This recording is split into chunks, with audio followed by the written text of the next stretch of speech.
What remains? After the moment passes, something is left behind. Not answers, not forgiveness, just what remains. Evelyn has walked away from what she cannot face alone. Mercy has gone looking for what was taken from her, and the crew has begun to adjust to a presence that will not leave quietly. This is not the story of what was said. It is the story of what is chosen afterward, of what we carry, of who we let stand beside us, and of the fragile, stubborn hope that survives even when undoing is no longer possible. Mercy meets the neighbor. The swamp hummed around Mercy as she stepped off of Bellamy's porch. Bellamy's ledger tucked securely under her arm. She already knew Bellamy's spirit had moved on. She had spoken with her, held her ghost's trembling hands, heard the last frightened whisper. "Take care of her. Take care of my girl." But Mercy had no idea what became of Lenore after Bellamy's death. That was the part that hollowed her out. The bayou path was narrow, a raised wooden walkway slick with moss and morning damp. Mercy moved carefully, her breath catching on the memories that clung to every shadow. The cypress branches swayed overhead, like mourners keeping vigil. She followed the walkway toward the only other house nearby, a pale green cottage on stilts, with a wide porch and wind chimes made of oyster shells. A woman sat in a rocking chair, her silver hair pulled into a loose bun, her posture straight despite her age. A black cat dozed at her feet, occasionally flicking its tail as if keeping time with the rocking. Before Mercy could speak, the woman looked up, eyes sharp, perceptive, completely unstartled by the presence of a stranger. "You must be the one Bellamy was waiting for," she said. Mercy froze. "She spoke of me?" "Not by name." The woman studied her carefully. "But she always knew someone would come for that child. She said she'd feel it in her bones." Mercy swallowed hard and stepped closer. "I'm Mercy." "Oraline," the woman replied, gesturing to the empty rocking chair beside her. "Sit. You look like your heart's about to fall clean out your chest." Mercy sat. Her hands shook once before she hid them in her lap. Oraline continued rocking.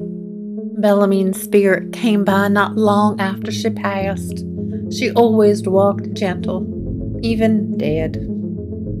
Mercy nodded, eyes stinging. "She helped me find the place, but she couldn't tell me what happened to Lenore." Oraline's face softened with a kind of old grief. "Child woke me screaming. Found Bellamy cold beside her. Poor thing was clinging to her so hard I thought her fingers might break." Mercy's breath hitched. "They tried to keep her here with folks she knew," Oraline said, a voice quiet. "But Bellamy wasn't kin in the eyes of the state, and when there ain't no kin, they send him into foster care." Mercy's stomach dropped. "Where?" Oraline hesitated, gaze drifting out over the dark water. "That's the problem. Bellamy didn't have no legal papers to show she was raising her. Caseworker sealed the file real quick. Said it was complicated." "Complicated." Mercy echoed, voice trembling. That's what they told me when they took my daughter, too. Oraline reached for her, warm and sure.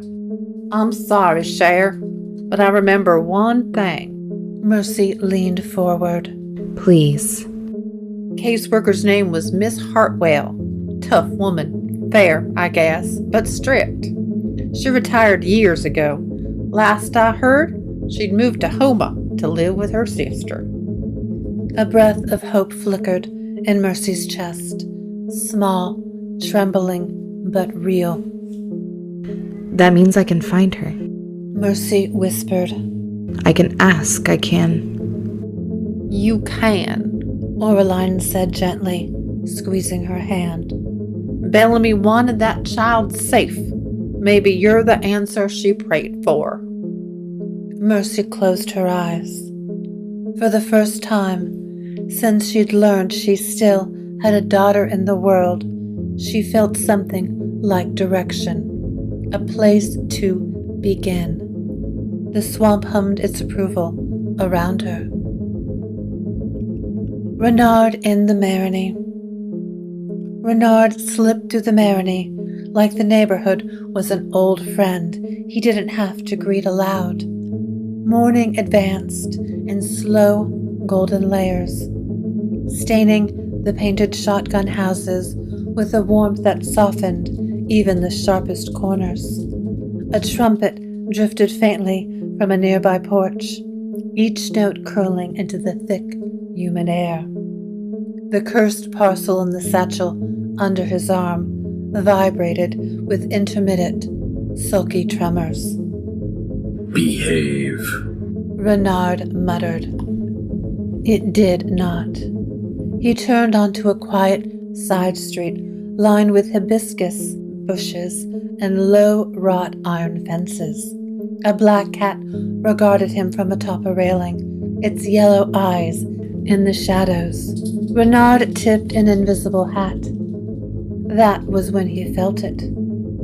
The same flicker as in the cemetery, a breath of recognition, a spark that wasn't magic, but felt adjacent to it. Renard slowed. On the opposite sidewalk, near a soft teal and cream house with peeling shutters, a young woman stood adjusting the strap of her camera bag. Her dark hair, glossy, straight, and impossibly soft-looking, fell over one shoulder as she sorted through a few prints she developed earlier. The morning sunlight caught in her features, illuminating the delicate angles of her face, high cheekbones, long lashes, an expression tinged with quiet thoughtfulness. The photographer. He saw her profile, and immediately the memory hit him. The cemetery, her camera flash, the angel statue shuddering as though waking. The moment it turned its stone face toward him, her startled gasp, his hand grabbing her shoulder. The two of them, sprinting out between headstones, breathless, unplanned, alive. And then afterward, no names exchanged, just a look, a moment suspended, then gone. Standing here now, he realized he knew her silhouette instantly, as if he'd been waiting to see it again. She lifted her head. Their eyes met. Recognition bloomed across her face, soft, surprised, warm. Oh, She said, breath catching slightly. you. Renard's heart gave a small, traitorous leap. He managed a crooked smile. me. She stepped closer to the gate, not crossing it, simply shortening the distance between them. I wasn't sure I'd actually see you again. That angel was She hesitated, searching for the right word. strange. Renard chuckled. The statue was rude. Celeste Renault laughed, bright, real, and every bit as lovely as he remembered. You saved me. She said softly. I reacted. He corrected. You survived on your own legs. The cursed parcel under his arm chose that moment to growl. Celeste blinked. Renard held up a hand. Not you, not me, just a delivery with opinions. She grinned. New Orleans is weird. You have no idea. For a moment, they simply stood there, the air between them carrying that same fragile spark as the day in the cemetery. Something recognizing something. He wanted to linger. He wanted to ask her what she'd photographed today. He wanted to ask her anything. But the parcel thrashed once angrily. Renard sighed. If I don't drop this off soon, it may unionize. Celeste laughed again, softer this time. Then I won't keep you. He took a step backward, eyes still on hers. See you around? I hope so. She said. Renard turned, heart warm and aching in the strangest way. As he walked, the cursed parcel muttered under its breath. He ignored it. Hope was louder. The shop that hates technology. Cassian Vale set his sleek black laptop on the counter like a man unveiling a sacred object. Lucian watched from the opposite side, arms crossed, eyes narrowed, posture radiating the wary patience of someone observing a toddler approach a chainsaw. Cassian plugged in the power cord. Lucian winced. Cassian noticed. What? Nothing. Lucian Devereaux said, a voice overly casual. Just curious. Cassian clicked open the laptop. The startup chime sang crisply. Good sign. He began opening diagnostics, fingers moving with practiced precision.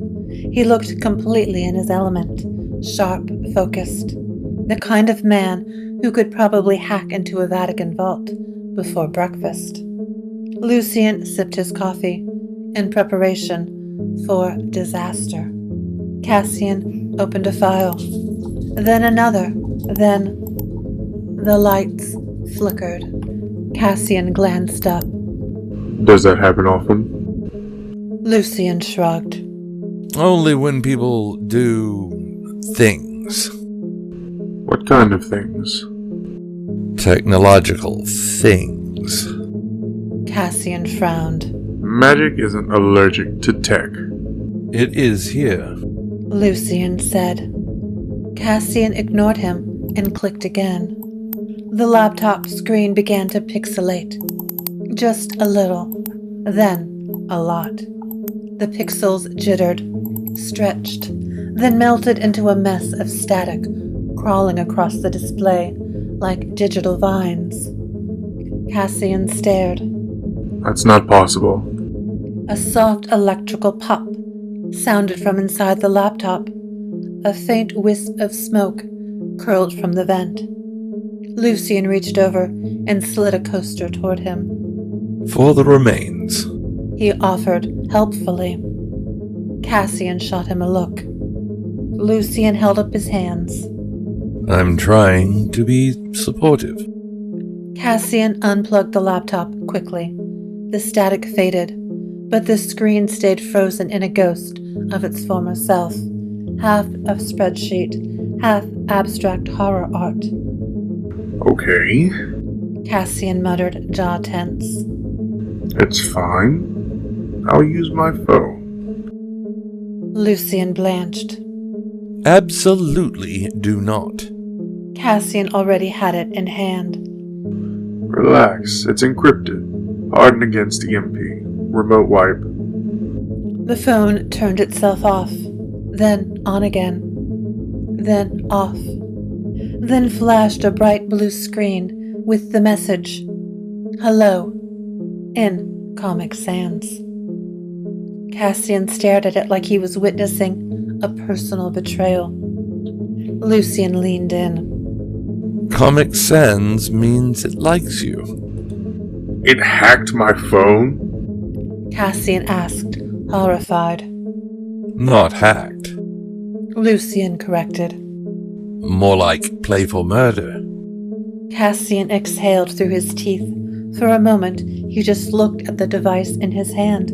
This tool he had mastered, trusted, depended upon. Now reduced to a mischievous, very expensive paperweight. This building is cursed. Cassian said flatly. It's not cursed. Lucian gestured vaguely to the walls. It just doesn't like new things. Cassian placed his dead phone on the counter with slow, careful deliberation. I am a globally respected cybersecurity expert, He said calmly. Lucian nodded. You are. I consult for governments. And do it well, I'm sure. Lucian encouraged. I have hardened data centers against metaphysical intrusion. Lucian blinked. Really? Cassian ignored that. And I am being defeated by a shop. The crew of the Morning Star. Lucian corrected gently, patting the counter like it was a skittish animal. Show some respect. Cassian rubbed his eyes. How do any of you function? Paper. Lucian said cheerfully. Lots and lots of paper.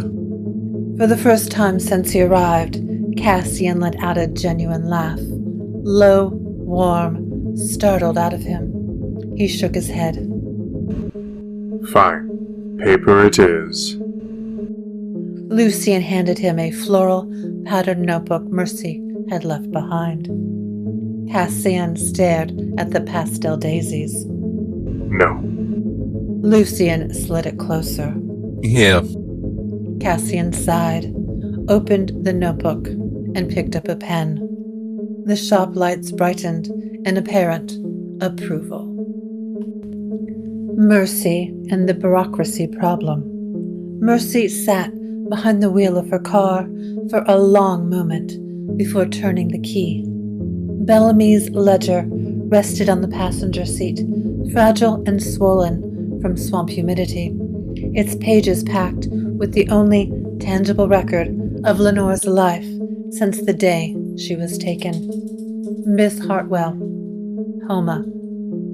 A lead, not enough, but more than she'd had before. The engine sputtered once, then settled into a low hum. Mercy pulled onto the heavy dirt road, tires crunching over gravel softened by last night's rain.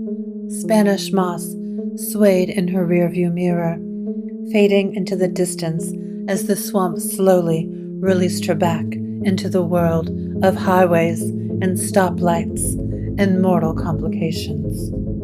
The further she drove, the more the magic faded. The road widened. The air thinned. Cane fields spread out like green oceans on either side. The sky brightened from gray to pearl, to the pale blue of a day unsure of itself. Mercy tightened her grip on the steering wheel. She knew how to break curses. She knew how to banish spirits. She had walked the borders of heaven and hell and returned with her soul intact. But paperwork, government files, a sealed child welfare case, that was labyrinth magic of another breed, cold, clinical, full of invisible walls. And Mercy had never been good at invisible walls. She exhaled slowly, trying to steady the sting behind her ribs. You're closer. She whispered, half to herself and half to the daughter she hadn't held in almost a decade. Closer than yesterday. The road straightened as she entered the outskirts. of Lafayette, gas stations, a feed store, a small diner with a faded plate lunch sign, ordinary life moving on its well-worn track, oblivious to the small centuries bleeding inside her chest. Mercy turned on her blinker and merged onto the highway. She replayed Aureline's words in her mind. Miss Hartwell, we're tired. Homa. If the file was sealed, Mercy couldn't simply walk into an office and demand to see it. But a retired caseworker, living quietly with a sister, that was different. Someone who might remember Lenore's face. Someone whose heart might have softened with the years. Someone who might talk. Mercy pressed a hand over her sternum, breath trembling. I'm coming. She whispered to Lenore, wherever she was. I swear it, I'm coming. The highway curved south toward New Orleans, toward friends, toward the crew, toward the life Mercy had built, piece by careful piece, never daring to hope she might reclaim the one piece she lost. The skyline rose in the distance, steeples, bridges, the slow haze of the river. Mercy drove toward it with a purpose blooming like fire in her chest. She had a name, she had a city, she had a lead, and she was not letting go. Cassian moves into the carriage house. The carriage house behind the crew sat beneath a sweep of ancient magnolias, their leaves whispering softly as the late afternoon settled over the quarter. It was bigger than Cassian expected. A long, rectangular building with tall windows, aged brick softened to a rose gold hue by centuries of humidity. Metal lanterns flanked the entryway, flickering to life as the light dimmed. Lucian stepped out beside him, dangling a ring of keys. Yeah. He said, tossing them lightly.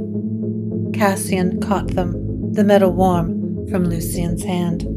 It's all yours for the month. Lucian added. Try not to touch the mirror in the upstairs hallway. It steals compliments. Cassian stared at him. It steals what? Lucian shrugged. You'll see. Then he headed back into the main building, waving as he went. Welcome to the neighborhood. Cassian looked from Lucian to the carriage house and let out a breath.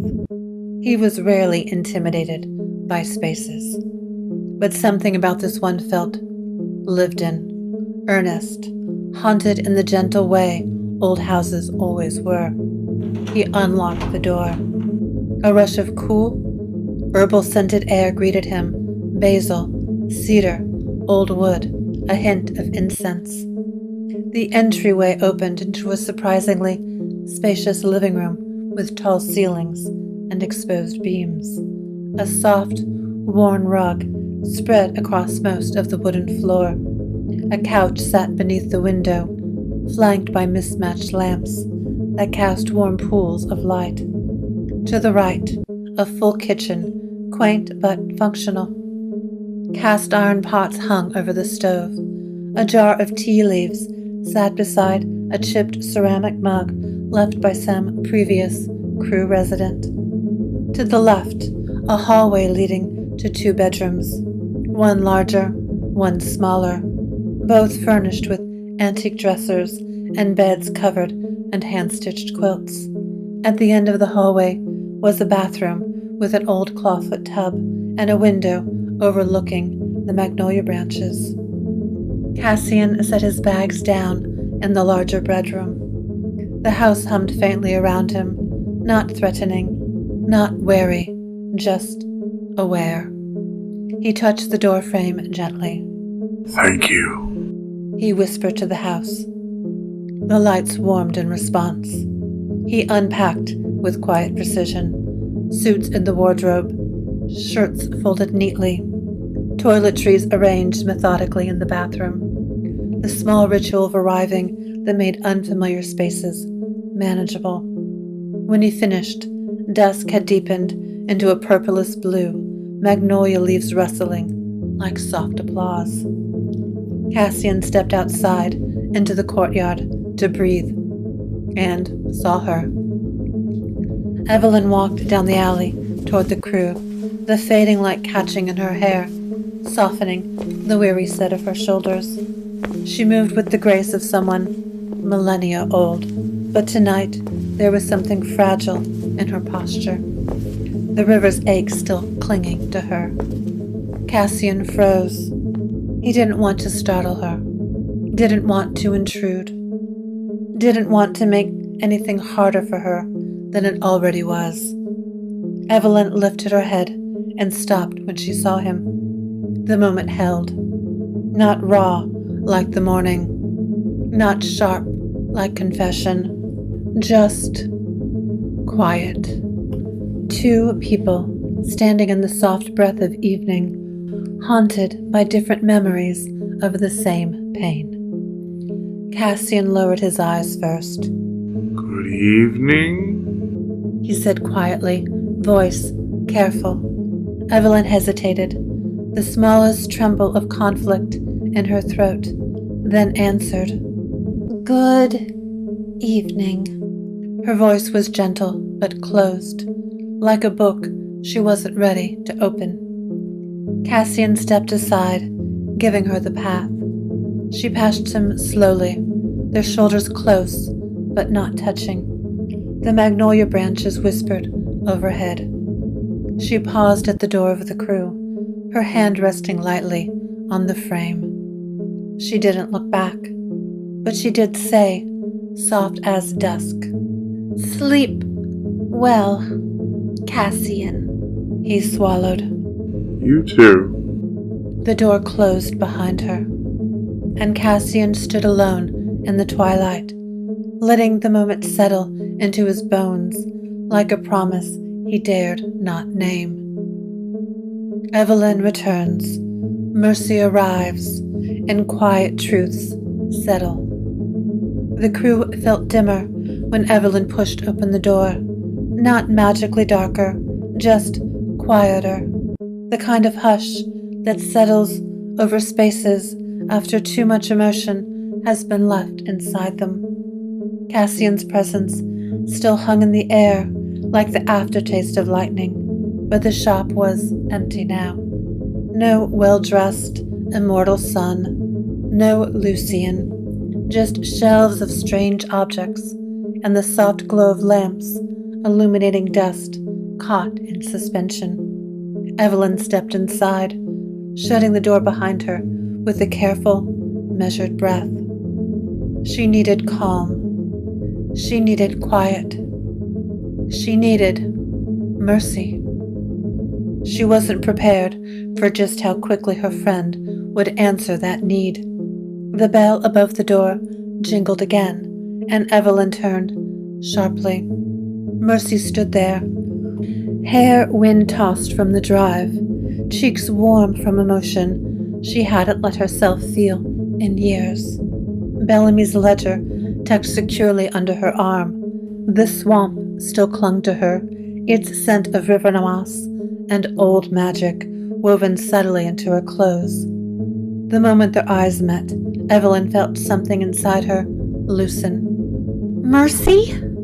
She said, exhaling the name like a relief she hadn't dared hope for. Mercy stepped forward, her posture straight, but her eyes softening with something raw and honest. I went. She said simply, and Evelyn understood exactly what went meant. The cabin, the swamp, Bellamy, Lenore.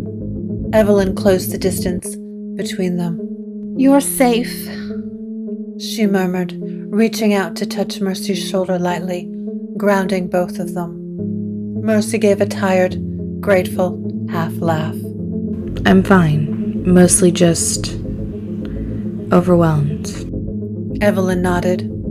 She knew the feeling too well. Mercy moved further into the shop, placing the ledger reverently on the front counter. I found out what happened to her after Bellamy died. Evelyn listened with the full weight of someone who cared. Mercy spoke in brief, steady phrases. How Bellamy's neighbor had remembered Lenore. How the girl had cried herself hoarse. How the system had swept her away with all the merciless efficiency of mortal bureaucracy. She was taken into foster care. Mercy said quietly. No kin, no paperwork. The caseworker sealed the file. Evelyn's jaw tightened with the kind of fury only mothers understood. But I have her name. Mercy continued. Miss Hartwell, retired, living in Homo. Hope flickered behind Mercy's eyes, fragile, trembling, but finally real.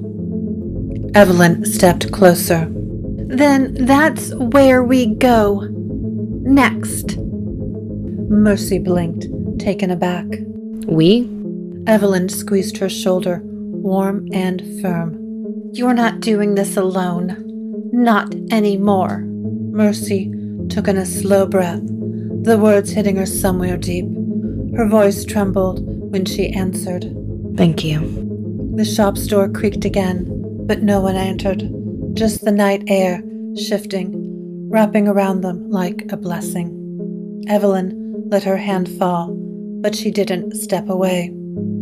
Cassian is here, she said quietly. Mercy's eyebrows rose, finally saying carefully, Adam's son? Kane? He goes by Cassian now. And how are you handling that? Evelyn exhaled, looking toward the back hallway where the quiet hum of his presence still lingered. Poorly, she admitted. But I'm not ready to deal with him tonight. Mercy nodded. Then you don't have to. They stood together in the warm glow of the crew, two women carrying too much, but sharing it now. The air between them hummed with unspoken promises, action, protection, hope, and the road ahead. Finally, Mercy glanced at the ledger. I'm going to shower, sleep, start fresh tomorrow. Of course, Evelyn said. Mercy paused at the doorway. Evelyn? Yes? I'm glad you're here.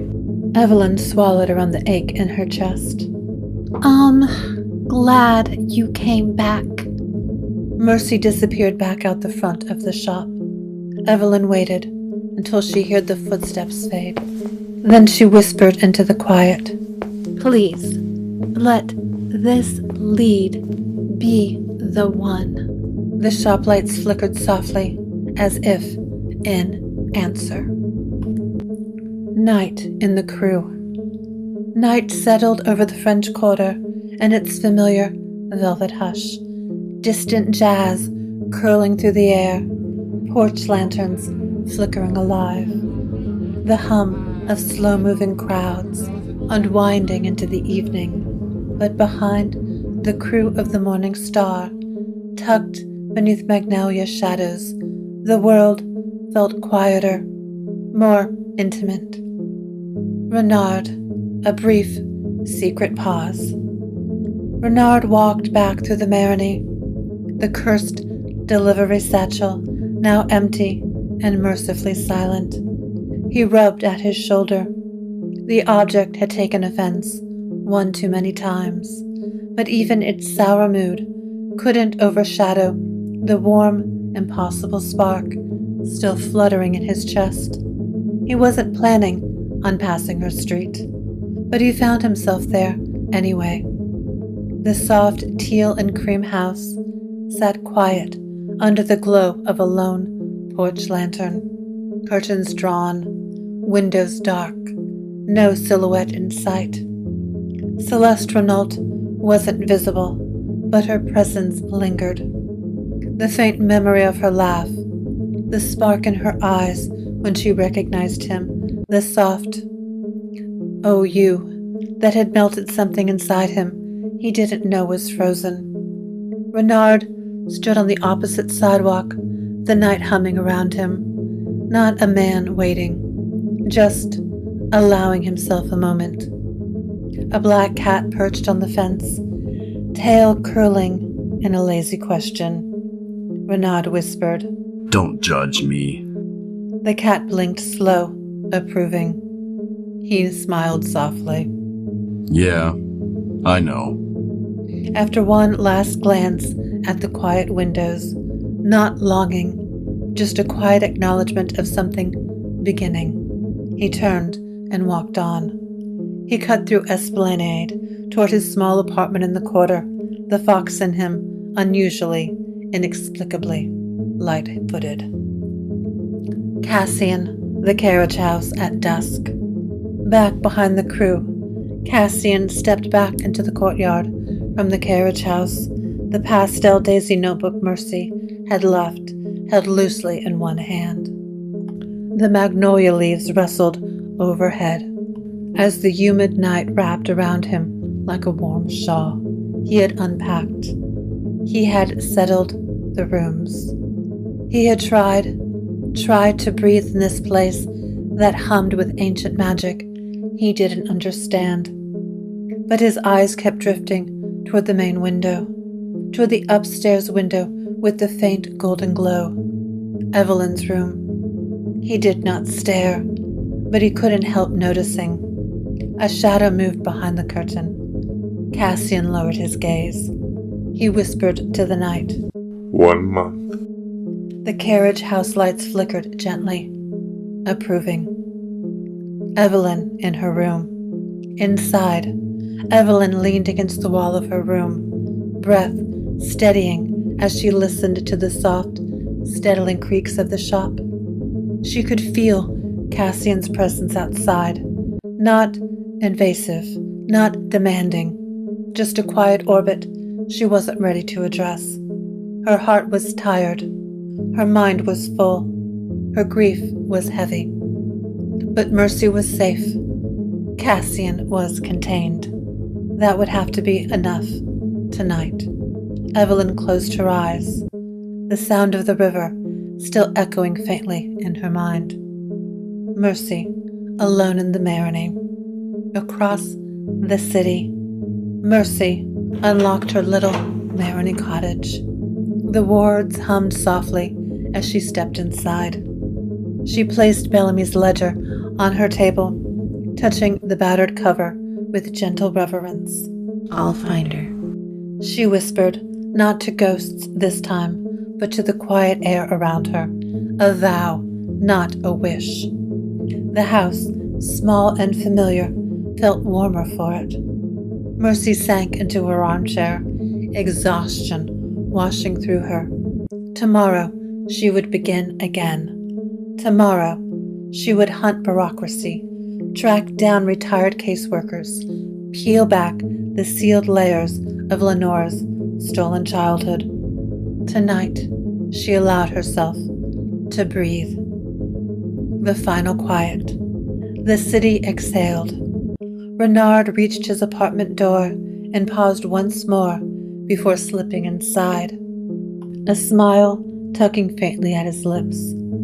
Mercy dimmed her lights one by one, the ledger resting like a heartbeat on her table. Cassian stepped back into the carriage house and closed the door softly, the magnolias whispering overhead. Evelyn lay back on her bed, staring at the ceiling, letting the night finally settle around her. A night of small hopes, small shifts, small promises, the kind that start bigger things. Some truths do not demand answers. They demand action. Mercy has a name and a direction. Evelyn has chosen not to let her walk alone, and the crew continues to listen, even as the pattern tightens around it. What was lost is not yet recovered, but it is no longer unreachable. This is not the end of the reckoning. It is the point at which the story decides to move forward.